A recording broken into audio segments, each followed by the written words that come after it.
ओम नमः शिवाय दोस्तों।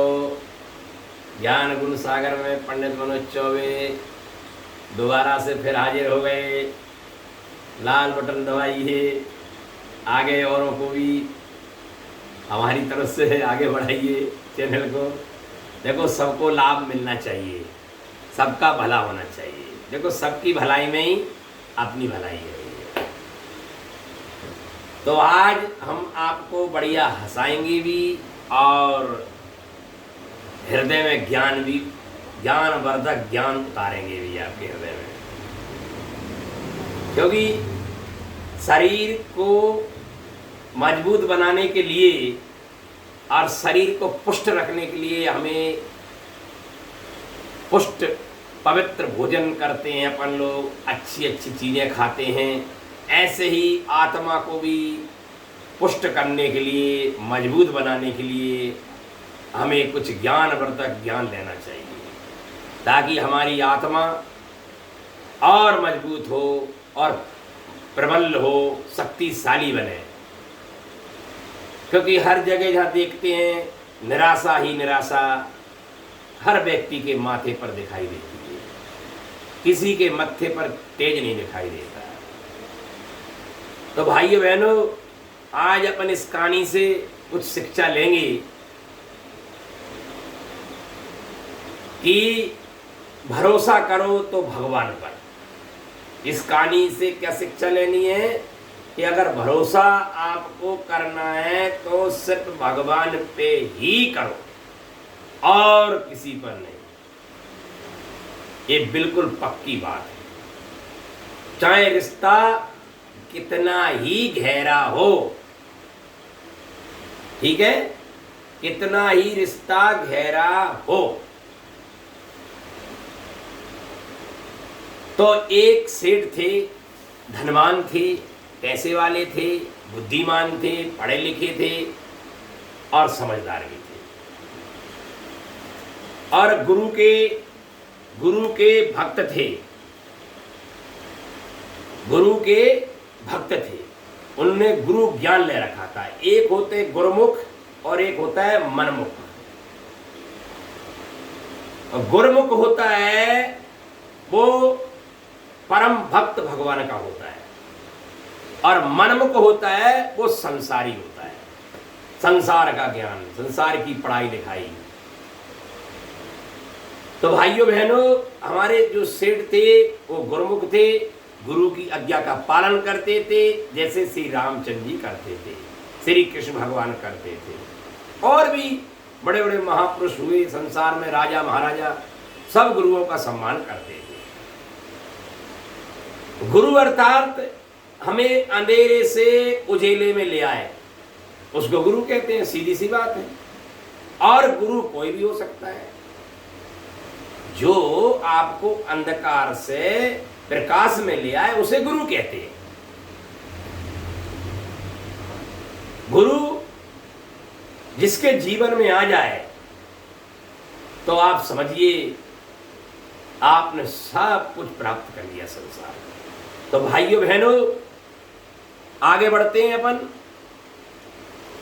हमारे सेठ के अंदर एक थोड़ी सी अहंकार कह लो या घमंड कह लो, या थोड़ा सा अपने अंदर यू को शब्द बोलते हैं आप लोग, यूटोटेट शब्द आता है, बोलते हैं अपन लोग, आ ही जाता है। देखो, किसी पे धन बढ़ जाए तो धन का आ जाता है, बच्चों के ऊपर आ जाता है। तो उस सेठ की सभी लोग सेवा अच्छी तरीके से करते थे, बच्चे भी, पत्नी भी, माता पिता भी आशीर्वाद अच्छा देते थे, और समाज भी बड़ा सम्मान करता था उनका, बहुत आदर करते। तो सेठ जी के अंदर बहुत कुछ थोड़ा सा अभिमान सा जागृत हो गया कि मेरे बहुत लोग हितैषी हैं, मेरे पे लोग जान छिड़कते हैं, जान प्राण छिड़कते हैं, प्राण देते हैं मेरे को, और मेरी सेवा करते हैं, मेरी आज्ञा का पालन करते हैं। तो जब भी वो गुरु के आश्रम में जाते, वो सेठ बार बार यही शब्द बोलते हैं, गुरुदेव आपकी कृपा से मुझे जीवन साथी अच्छा मिला, गुरुदेव आपकी कृपा से मुझे माता पिता अच्छे मिले, गुरुदेव आपकी कृपा से मेरे बाल बच्चे भी मुझे आज्ञाकारी मिले, गुरुदेव समाज में बड़ी मेरी इज्जत है। गुरुदेव ने देखा कि इस बच्चे के अंदर, मेरे शिष्य के अंदर कहीं अभिमान जाग रहा है, अब इसकी थोड़ी परीक्षा लेनी चाहिए और इसको ये बताना चाहिए कि असली तेरा सगा संबंधी कौन है और कौन स्वार्थी तेरा पराया है। कैसे पता चले पराया तेरा कौन है, स्वार्थी कौन है, मतलबी कौन है, कैसे पता चले? और तेरा अपना कौन है, हितैषी कौन है, प्रेमी तेरा कौन है, सच्चा, कैसे पता चले?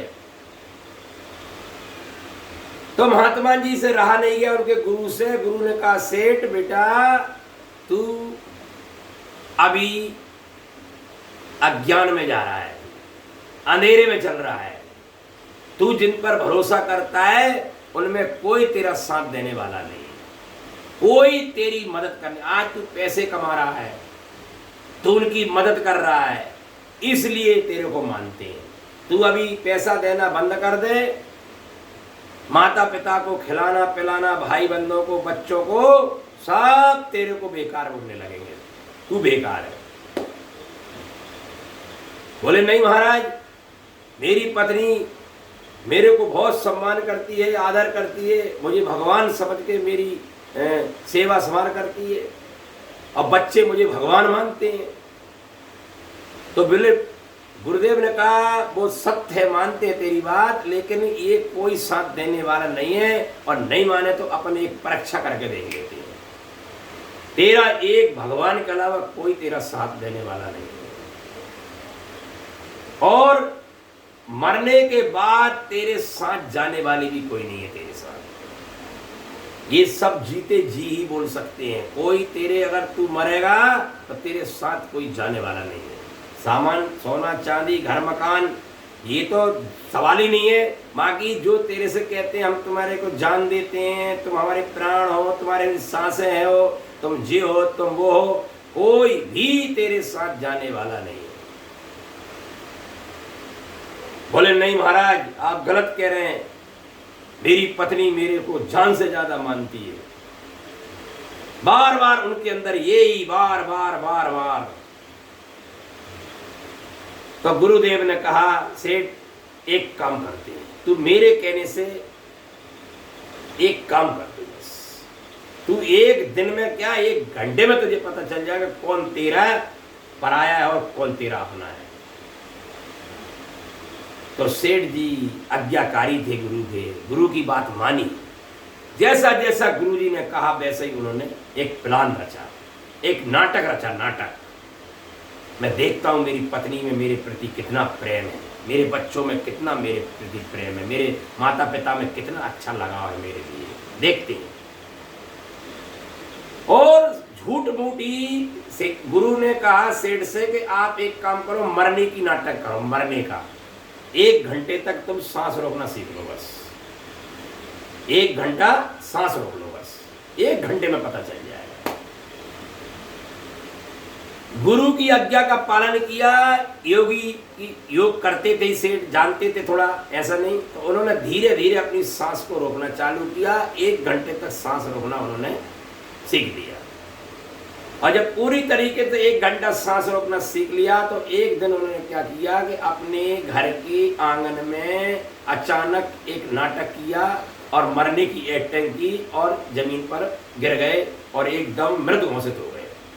लोगों की नजर में आया ये मर गए, लेकिन वो मरे नहीं, सिर्फ सेठ गुरु उनके जानते थे और कोई जानता नहीं था इस बात को, सिर्फ गुरु और उनका शिष्य सेठ। बाकी न पत्नी को पता था, न बच्चों को, न माता पिता को, न पड़ोसियों को, न किसी को। महाराज गुरुदेव को बुलाया गया। जब अपने पुरोहित गुरु होते हैं अपने कोई, तो उनको जरूर बुलाते हैं लोग। जब कोई शुभ कार्य करें या अशुभ कार्य घर में हो जाए तो उनको जरूर बुलाते हैं अपन लोग। तो उनके गुरु आए, जैसे ही घर में घुसे तो देखा उनका शिष्य मृत घोषित है, पड़ा हुआ है, सब रो रहे हैं, पत्नी भी रो रही है, माता पिता भी, बच्चे भी बिलख रहे हैं बुरी तरीके से, हमारे पिताजी चले गए। बच्चे कह रहे हैं, पत्नी कह रही हमारे पति चले गए, अब कौन कमा के लाएगा, कौन खिलाएगा, वो अपना अलग रो रही हैं और बच्चे अपना रो रहे हैं कि भाई हमारी अब कौन पढ़ाई लिखाई कराएगा, हमारे बड़े बड़े सपने थे जज मिनिस्टर बनने के, वकील बनने के, बड़े बड़े ऑफिसर बनने के, अब कौन हमारी ट्यूशन का पैसा देगा, कौन हमारे स्कूल में फीस देगा, कौन हमें नए नए कपड़े खरीद कर लाएगा। बच्चे रो रहे हैं, माता पिता कह रहे हैं हमने सारी जिंदगी गुजारी बच्चे के लिए, अब बच्चा ही मर गया, अब हमारे कौन खिलाएगा। ले सब लालच महाराज। अब महात्मा जी अंदर ही अंदर मुस्कुरा रहे हैं और वो सेठ जो पड़े हुए थे लेटे लेटे वो भी अंदर ही अंदर मुस्कुरा रहे हैं, अंदर ही अंदर मुस्कुरा रहे हैं। तो गुरु ने क्या किया, प्लान रचा कि एक कटोरी दूध मंगाया और दूध मंगाकर सबसे कहा कि ये दूध कोई व्यक्ति पी ले, क्या ये दूध कोई व्यक्ति पी ले तो ये सेठ जिंदा हो जाएगा। अब सबसे पहले उन्होंने अपनी पत्नी से कहा, सेठ की पत्नी से कहा, किसने, गुरुदेव ने, कि भाई आप इनकी धर्म पत्नी हो। बोले हाँ बिल्कुल। बोले देखिए रोना धोना बंद कीजिए, अगर आपको अपने पति को जिंदा चाहती हैं आप तो बस एक कटोरी का दूध पी जाओ, आप एक कटोरी का दूध पी जाओ तुम्हारे आदमी जिंदा हो जाएंगे। अब महाराज कोई दूध पीने राजी ना हो क्योंकि उसमें जहर मिला हुआ था, उसमें कटोरी के अंदर दूध में जहर मिला दिया था। लेकिन सेठ जिंदा होगा और जो दूध पीगा वो मरेगा। अब ये देख लो भाई अब समस्या क्या आ गई कि दूध जो है पीने राजी ना हो, रोने राजी है 4-4 घंटा, लेकिन जब बस गुरुदेव ने कहा कि ये जो दूध पी लेगा वो तो जहां मर जाएगा और ये सेठ जिंदा हो जाएंगे, तो सबसे पहले तो पत्नी पे ही नंबर आओ तो पत्नी बोली इन बच्चों का क्या होगा गुरुदेव, सेठ को जाने दो सेठ जी को। तो भाइयों बहनों तो ये समस्या बड़ी। अब सेठ अंदर ही अंदर आग बबूला, अरे जिंदे में तो बड़े पराठे खिलाती थी घी के, 10 बार पैर पड़ती थी और कहती थी तुम मेरे प्राणनाथ हो, मेरे स्वामी हो, मेरी जान हो, और आज मेरे साथ धोखा कर रही है। ये बड़ी विश्वासघातनी है, इसको सोना चांदी के हार ला के दिए, नई नई साड़ी पहनाता और आज मेरे को एक मेरे लिए मेरी जान रक्षा करने के लिए कटोरी दूध नहीं पी सकती, मैंने जान दे नहीं सकती। देख लो आप, फिर बच्चों पर नंबर आओ, अब बच्चे भी हैं हम कर रहे गुरुदेव प्रणाम करते क्योंकि अभी हमारी जिंदगी पड़ी है कचू, हमें अभी तो हमने कुछ देखा ही नहीं। अब्बा पिताजी जा रहे जान दो, 60 साल के तो हो ही गए वैसे ही। अब इसके बाद में माता पिता पर नंबर आया, अब माता पिता भी इचके। अब बताओ बच्चा माता पिता के सामने जा रहा है तो माता पिता को तो कुर्बानी देनी चाहिए कि नहीं देनी चाहिए। उनसे कहा गुरु ने कि बोले एक काम करो आप ही पी लो, आप तो 85 साल के 90 साल के हो। तो दोनों बुढ़ा बुढ़िया क्या कहते, बोले नहीं नहीं, जो जिसके भाग में लिखा है वही होता है महाराज। हम क्या कर सकते हैं बताइए, तो विधाता के, अब भगवान को छोड़ दो। देख लो आप महाराज, वो सेठ को बड़ा दुख हुआ, मान की गुरुदेव आप धन्य हो, मान गए, जीते जी मेरे को अपना बोला इन्होंने, और मरने के बाद मुझे ऐसे निचोड़ के धर दिया, नींबू को निचोड़ के फेंक देते। भाइयों बहनों, ये हमारा संसारी प्रेम बताइए आप। और मेरा परमात्मा तुम्हारे साथ नित्य रहता है, खाते पीते चलते उठते बैठते, आए हाय, दुख में सुख में, जहां भी, मरने के बाद भी, फिर बाद में भी, सारी जीवन, सारी 84 लाख योनियों में वो तुम्हारे साथ रहते हैं और उनको तुम याद नहीं करते। बस इतना ही तो करना है, खाना खाओ तब याद कर लो, चल कोई काम करते तब याद कर लो, सो रहे तब याद कर लो, याद कर लो, बस परमात्मा को याद करो, वो तुम्हारा सगा है साथी, और कोई साथ देने वाला नहीं है संसार में। महाराज सेठ आग बबूला हुआ और उठ के जब खड़ा हुआ तो मां ने कही कटोरी का दूध खुद पी गया वो सेठ। उन्होंने कहा कि इस दूध के अंदर कुछ भी नहीं था, इस दूध में कोई जहर मेर नहीं था। ये मेरे गुरु ने आज मेरी आंखें खोल दी कि जो पत्नी मुझे प्यार दिखाती थी वो मोह ममता का दिखाती थी। महाराज उसी वक्त उसी समय सेठ जी ने अपना वस्त्र त्यागे, सब पत्नी बच्चे सब कुछ त्याग के भगवान के हो गए, भगवान की शरण में चले गए, भगवान का भजन में लग गए, ध्यान में लग गए, और वो आने वाले समय में एक सिद्ध पुरुष बने, मान पुरुष बने। बोलो शंकर भगवान की जय। ओम नमः शिवाय। शुभ लाभ।